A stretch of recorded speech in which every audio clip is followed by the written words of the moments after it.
Hoje um pouquinho mais tarde, mas a gente mantém a tradição aqui no Band News em alta frequência de ir até a redação da Band News em Brasília para conversar com o nosso Ivan Brandão.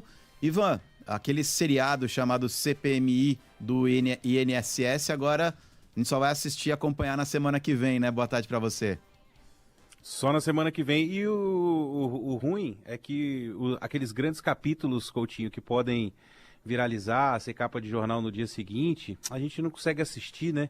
Que foi o caso do que aconteceu ontem, inclusive com uma ameaça de... Imagina você, senador, deputado, ameaçar prender o delegado da Polícia Federal, o André Coutinho. Antes da gente falar o que vai acontecer na semana que vem, só para relembrar, contextualizar aqui o ouvinte, né, que o delegado Bruno Oliveira Bergamaschi foi ouvido ontem na CPMI que apura os roubos dos aposentados e pensionistas do INSS, e um depoimento longo, demorou quase 5 horas e foi fechado, né, reunião secreta, porque tem muita coisa ali que não pode vir a público, né? Porque boa parte da investigação está sob sigilo.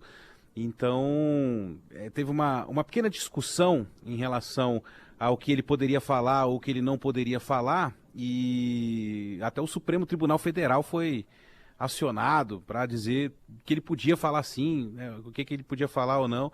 E aí depois a gente precisou de uma nota oficial aqui, de presidente e relator, enfim, explicando que não houve nenhuma ameaça de prisão e tal, mas quer dizer, o clima já estava quente, só que a gente não assistiu, né? Esse seriado, esse capítulo aí, a gente não assistiu, mas pode ter certeza que outros estão por vir. Então, na semana que vem, existe essa expectativa muito grande, e temos falado isso muito aqui na programação da Band News FM, né, dos veículos do Grupo Bandeirantes de Comunicação, que é a situação envolvendo a Crefisa, e há uma expectativa de que a presidente da Crefisa, presidente do Palmeiras, Leila Pereira, seja ouvida na CPMI.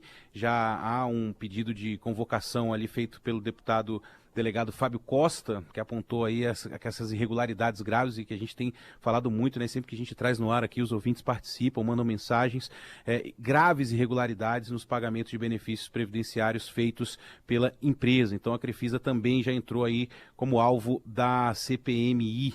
Então, por mais que haja uma tentativa de não fazer essa espetacularização e de virar um seriado, né, Coutinho, não tem como muito fugir disso aí, né? Até o presidente Lula recentemente falou sobre isso aí, falou que não quer que o colegiado vire um instrumento político partidário, mas vai ser muito difícil não enveredar para esse caminho ao longo dos trabalhos. A gente espera que não sempre, mas eu estou falando isso como jornalista, né? O Ivan Brandão espera que sim, porque, enfim, a gente quer ver as coisas dando certo na CPMI, mas é sempre interessante ver um pega para capar, né? O pessoal gosta, mas não é, obviamente, o objetivo.